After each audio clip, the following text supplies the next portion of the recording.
Mesdames et messieurs, bonsoir. Très ravi de vous retrouver dans ce journal sur Tazoudia TV, à la une de ce journal.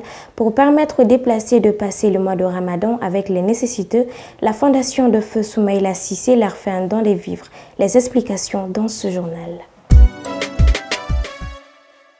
Mesdames et messieurs, bonsoir. Comme annoncé dans les titres, en prélude du Saint mois de Ramadan, la Fondation du Feu Soumaïla Cissé décide d'apporter son aide aux sites vulnérables avec les nécessités.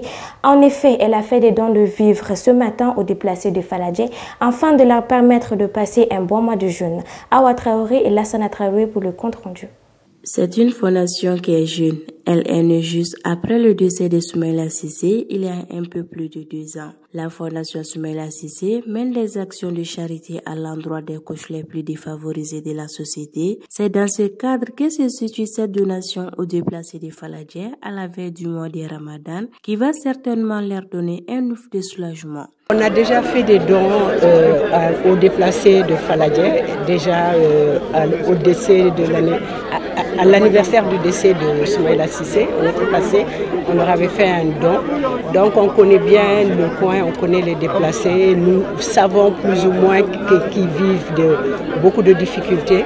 Donc cette année, on a pensé à eux en cette veille de Ramadan pour leur apporter notre très modeste contribution pour les aider à passer le mois de Ramadan. Constitué de vivres et d'autres produits. Selon la première responsable de la fondation, cette donation s'ajoutera à d'autres témoignages et bienfaits de Soumaïla Cissé. Ah oui, je suis très ému, mais très heureux. Je suis très content car à la veille de ce mois de Ramadan, de voir qu'il y a beaucoup de gens, des philanthropes qui pensent à venir aider les déplacés. Et c'est le cas de Soumaïla. Je suis ému et je profite de l'occasion pour remercier non seulement la fondation, mais également toutes les personnes de bonne volonté qui œuvrent au quotidien pour rendre le sourire à ces personnes vulnérables. Le Ramadan étant un mois de bénédiction, la Fondation Soumaïla Cissé compte après celui des déplacés intensifier ses dons de générosité avec d'autres couches de menus. La canicule est la période de fortes coupures au Mali. Certes, ces coupures n'étonnent presque personne puisqu'elles ont tendance de devenir le quotidien des Maliens. Mais quand elles s'invitent jusqu'à la source même de l'électricité, au barrage de Sélingué, la question se pose sur ces raisons. Tel fut le cas lors de la célébration des 40 ans d'anniversaire du barrage hydroélectrique de Sélingué, après duquel un des membres de l'EDM de Sélingué nous éclaire sur les raisons de ces coupures. C'est avec Awa Traoré et Lassana Traoré. D'une capacité de 28% avec 3 groupes électrogènes, le barrage de Sélingué approvisionne en électricité la ville de Sélingué et de Bamako. Mais en ces débuts de canicule, le délestage est courant dans la capitale comme à Sélingué. Selon une responsable du barrage hydroélectrique de Sélingué, ce problème de délestage et de petites coupures proviennent de plusieurs sources. En plus de ces problèmes soulignés, la synergie centrale et du centre EDM de Sélingué explique pourquoi le barrage n'arrive pas à servir convenablement d'électricité Bamako et ses environnants. Non, Sélingué est saturé il y a des années. C'est un vieux barrage et raison pour laquelle vous êtes venu aujourd'hui pour magnifier les 40 ans d'existence du barrage hydroélectrique de Sélingué. Au niveau de la jeunesse, au niveau de la synergie, au niveau de l'association Basketball Laïdou, donc en partenariat avec Fiji Mali, nous sommes donné la main et pour faire une sensibilisation, faire un cri de cœur.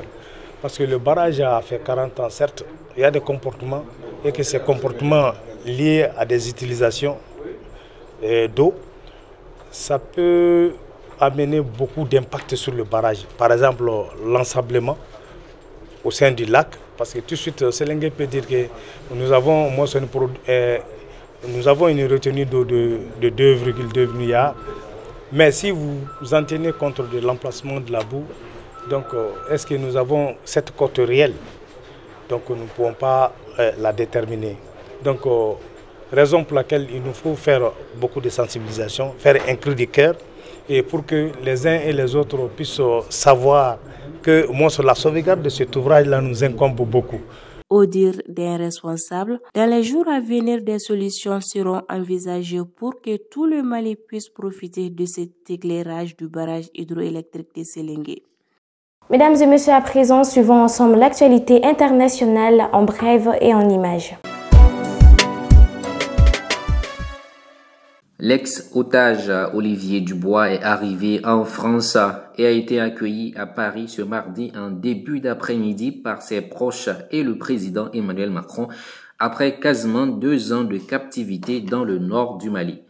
Un retour très attendu, le journaliste français Olivier Dubois, otage pendant près de 2 ans de djihadiste au Mali, a atterri en France ce mardi 21 mars après sa libération survenue lundi.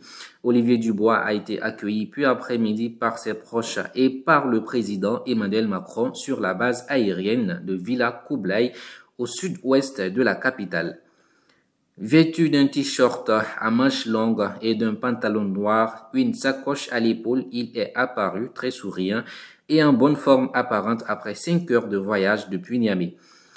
Il devait retrouver dans la foulée sa femme et ses enfants puis s'entretenir quelques minutes avec le chef de l'État.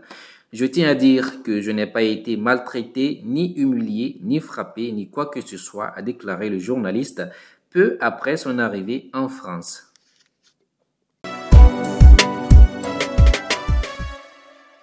Ukraine, un mort et 25 blessés dans une frappe russe sur un immeuble d'habitation à Zaporizhzhia.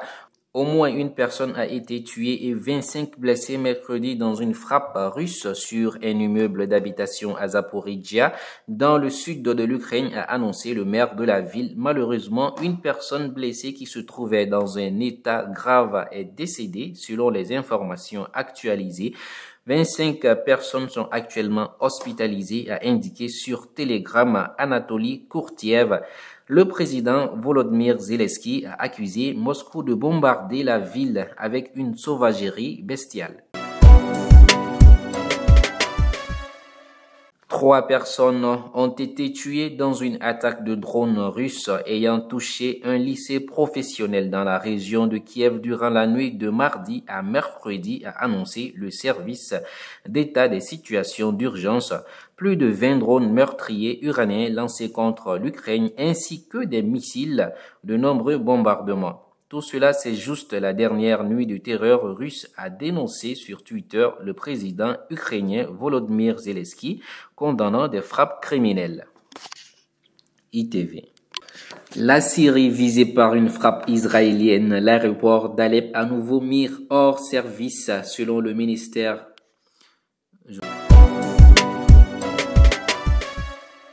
C'était tout pour ce journal. Merci à vous de l'avoir suivi. À la prochaine. D'ici là, portez-vous bien et bonne suite de programmes sur TASD TV, la douceur au quotidien.